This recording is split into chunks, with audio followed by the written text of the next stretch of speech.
کرناٹک میں سٹے بازی اور راؤڈی شیٹر کو وزیر اعظم کے استقبال کے لیے کھڑے کیے جانے پر مشکل میں گھری بی جے پی کانگریس نے تصویر پوسٹ کر اسے قرار دیا شرمناک۔ بدنامی کے بعد اب بی جے پی رہنما شوبھا کرندلاجے نے تسلیم کی غلطی، معاملے کی تحقیقات کی کہی بات۔ اس سے قبل تیجسوی سوریا سمیت کئی بی جے پی رہنما بھگوڑا قرار دیے گئے بدنام زمانہ گنڈے کے ساتھ اسٹیج پر آئے تھے نظر۔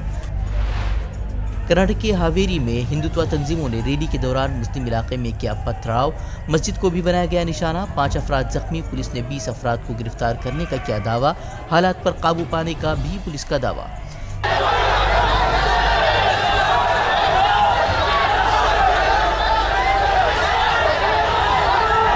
کرناٹک کے بنگلورو میسور ایکسپریس وے پر ٹول وصولی کے خلاف کانگریس کارکنان کا مظاہرہ، پولیس نے کئی مظاہرین کو حراست میں لیا۔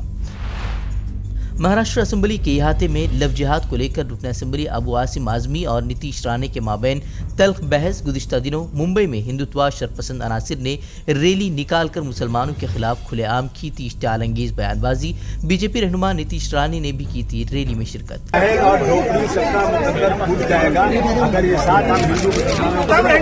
دعا کیجیے کہ ہم نے پیار کے رشتے رہیں قائم۔ آپ بولتے ہیں مگر باقی کے لوگ بتائیے کیا ایک مسلم سماج کا کوئی ویکتی آپ کو نہیں ملے گا جو یہ کہے گا جاؤ مسلمانوں ہندو شادی کرو، اور یہاں پر میں ہزاروں لوگ کے نام سے لاؤ مسلم لڑکیوں کو 2 لاکھ روپے دیں گے۔ میں آپ کو دکھاتا ہوں اسٹیٹمنٹ۔ لوگ اس دیش میں ہندوؤں کے بیچ میں مسلمانوں کی امیج کو خراب کر کے اس دیش کو برباد کرنا چاہتے ہیں۔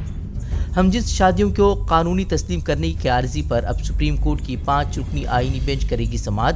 عدالت میں مرکزی حکومت نے کی ہم جنس شادیوں کی مخالفت، سماجی تانے بانے کو متاثر کرنے کی دی دلیل۔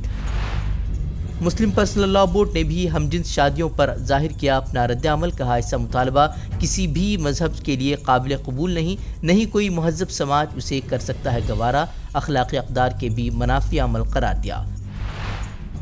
اپوزیشن رہنماؤں کے خلاف کارروائیوں کا سلسلہ جاری۔ 23 سال پرانے معاملے میں اب کانگریس رہنما رندیپ سنگھ سرجیوالا کے خلاف غیر ضمانتی وارنٹ جاری۔ کمشنر دفتر میں گھس کر ہنگامہ اور احتجاج معاملے میں عدالت میں حاضر نہ ہونے پر کارروائی۔ اڈانی معاملے پر راہل گاندھی نے ایک بار پھر وزیراعظم کو بنایا نشانہ، خارجہ پالیسی کو فورن ڈیل پالیسی بنانے کا لگایا الزام۔ وزیراعظم کے دوروں کے ساتھ اڈانی کو ملنے والی ڈیلز پر وزیراعظم سے مانگا جواب۔ آج بھی پارلیمنٹ میں ہنگامے کے باعث ایوان کی کارروائی ملتوی۔ اپوزیشن کی ہنڈنبرگ معاملے پر نعرے بازی تو حکمراں جماعت نے راہل گاندھی کے لندن میں دیے گئے بیان پر معافی مانگنے کا کیا مطالبہ۔ بھوپال کے سانحہ متاثرین کو سپریم کورٹ سے جھٹکا، عدالت نے اضافی معاوضہ دینے کی درخواست پر غور کرنے سے کیا انکار، حقائق کے فقدان کا دیا حوالہ، متاثرین نے اسے قرار دیا ناانصافی۔ طیارے کے بعد اب ٹرین میں بھی مسافروں پر پیشاب کرنے کی شرمناک حرکت، اکال تخت ایکسپریس پر اب ٹی ٹی نے نشے کی حالت میں خاتون پر کر دیا پیشاب، لوگوں نے شرمناک کرتوت کے بعد ٹی ٹی کی دھلائی کر ریلوے پولیس کے کیا حوالے۔ ای ڈی کے چھاپوں کو لے کر تیجسوی یادو مرکز کی مودی حکومت پر حملہ ور، کہا ایسی کارروائیوں کے آگے جھکنے والے نہیں۔ اڈانی معاملے پر جانچ کا مطالبہ کرتے ہوئے پوچھا کہ کیا سی بی آئی ای ڈی کو مجھ میں تو نظر نہیں آیا اڈانی کا چہرہ۔ یہ پرچار، جھوٹا پرچار اس طرح سے کر رہے ہیں جیسے پتہ نہیں اصل اڈانی ہم ہی ہیں۔ مطلب سی بی آئی ای ڈی یا تو کنفیوز ہو گئی یا میرا شکل اڈانی جی سے ملتا ہے کیا؟ مسجد میں اذان پر پابندی کا مطالبہ کرنے والی درخواست پر سماعت کرتے ہوئے گجرات ہائی کورٹ نے ریاستی حکومت سے طلب کیا جواب۔ عرضی گزار بجرنگ دل کارکن نے صوتی آلودگی کا حوالہ دیتے ہوئے لاؤڈ سپیکر پر پابندی کا کیا ہے مطالبہ۔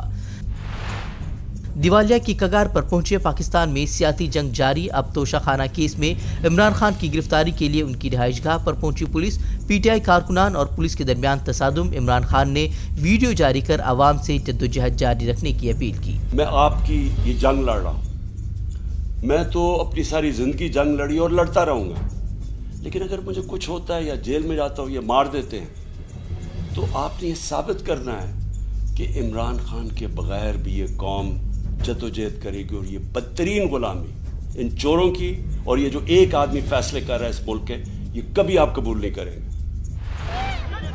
اسرائیلی جیل میں قید معمر ترین فلسطینی شخص 17 سال بعد رہا. ہتھیاروں کی اسمگلنگ کے الزام میں 17 سال قبل کیا گیا تھا گرفتار. رہائی کے بعد اپنے پہلے تبصرے میں دیگر فلسطینیوں کی رہائی کا معمر شخص نے کیا مطالبہ. 160 بچے 29 خواتین سمیت 5000 کے قریب فلسطینی اسرائیلی جیلوں میں کاٹ رہے ہیں زندگی. ہم سے جڑے رہنے کے لیے ہمارے چینل فکر و خبر ٹی وی کو سبسکرائب کریں، ویڈیو کو لائک اور شیئر کریں. مزید خبروں کے لیے وزٹ کریں فکروخبر.com.